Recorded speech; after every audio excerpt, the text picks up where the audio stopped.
Welcome to మహా news. నేను మహాలక్ష్మి. ఈ రోజు మనం తెన్నేటి పార్క్ దగ్గర ఉన్నాము. విశాఖలోని తెన్నేటి పార్క్ దగ్గర. ఇక్కడ ఏంటంటే ఎంవి మా షిప్ రెస్టారెంట్ కి సిద్ధమవుతోంది. దీనికి పెయింటింగ్ కూడా వేశారు, మనం చూసుకోవచ్చు. ఇక్కడ తెన్నేటి పార్క్ స్పెషల్ ఏంటంటే నిత్యం పర్యాటకులు వస్తూనే ఉంటారండి. వీకెండ్ తో సంబంధం అనేది లేకుండా పర్యాటకులు కూడా ఇక్కడ ఉన్నారు, మనం చూసుకోవచ్చు. ఈ రెస్టారెంట్ కనుక స్టార్ట్ అయితే ఇంకా పర్యాటకంగా ఇది అభివృద్ధి చెందుతుంది అనడంలో ఎలాంటి సందేహం లేదు. తెన్నేటి పార్క్ అంటే విశాఖపట్నంలో తెలియని వారు ఎవరు ఉంటారు. తెన్నేటి పార్క్ వద్ద ఉండే అతిపెద్ద షిప్ ఇప్పుడు పర్యాటకులు ఎంతగానో ఆకట్టుకుంటుంది. అయితే సముద్రంలో దూరంగా ఎప్పుడు పెద్ద పెద్ద షిప్లు కనిపిస్తుంటాయి, కానీ పర్యాటకులు వాటి వద్దకు వెళ్ళలేరు కదా. తెన్నేటి పార్క్ బీచ్లో దానికొని ఉన్న ఈ పెద్ద షిప్కి పర్యాటకులు దగ్గర నుండి చూస్తే పెద్దవాళ్ళంతా కూడా చిన్నపిల్లల్లా మారిపోయి చూడండి బీచ్లో గవ్వలు ఏరుకుంటున్నారు. కొంచెం ఏంటంటే ఇక్కడ బీచ్ వెనక్కి వెళ్ళినట్టు అనిపిస్తుంది. ఇక్కడ రాళ్ళు కూడా తేలాయి. చాలామంది ఫొటోస్ ఇట్లా సెల్ఫీలు తీసుకోవడానికి వస్తూ ఉంటారు. కూడా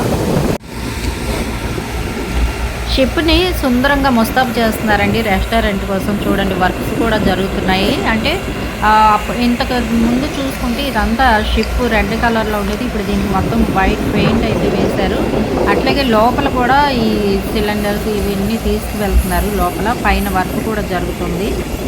చూడండి పైన వర్క్ కూడా చేస్తున్నారు, మనం చూసుకోవచ్చు. సో ఏంటంటే అసలు ఇంత పెద్ద షిప్ ఎలా వచ్చిందంటే విశాఖ పోర్ట్ లోపలికి రావాల్సిన ఈ భారీ నౌక తెన్నేటి పార్క్ తీరానికి కొట్టుకొచ్చిందండి. ఎంవి మా అని ఈ నౌకను పిలుస్తారనమాట.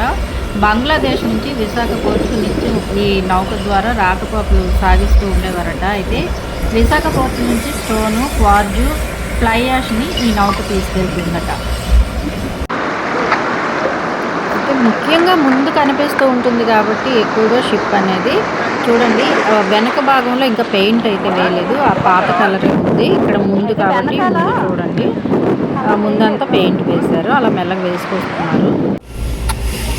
బీచ్ అన్నాక పర్యాటకుల తాకిడి ఎప్పుడు ఉంటుంది. వీకెండ్తో సంబంధం లేకుండా విదేశాల నుంచి కూడా ఈ బీచ్లు చూడడానికి వస్తూ ఉంటారు, తెలిసిన సంగతే కదా మనందరికీ.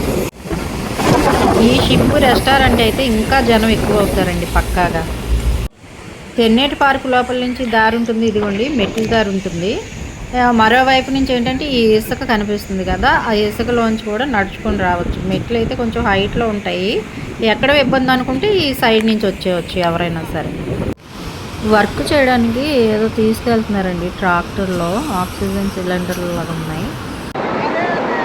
వెనకాల ఇంకా పెయింట్ అయితే వేయలేదండి, ముందు నుంచి వేసుకొచ్చారు. పెయింట్ చూసుకుంటే ఇక్కడ మనం చూసుకోవచ్చు, ఇంకా ముందే రెడీ చేస్తున్నారు. ఒకవేళ ఇది కనుక రెడీ అయిందంటే ఇంకా ఈ తెన్నేటి పార్క్ అనేది పర్యాటకుల తాకిడి ఇంకా ఎక్కువ అవుతుందని చెప్పొచ్చు. ఇప్పటికే ఎప్పుడు జనం ఉంటూనే ఉంటారు. సో ఇలాంటి మంచి మంచి విశేషాలతో మీ ముందుకు వస్తూ ఉంటాము, చూస్తూనే ఉండండి మహా న్యూస్.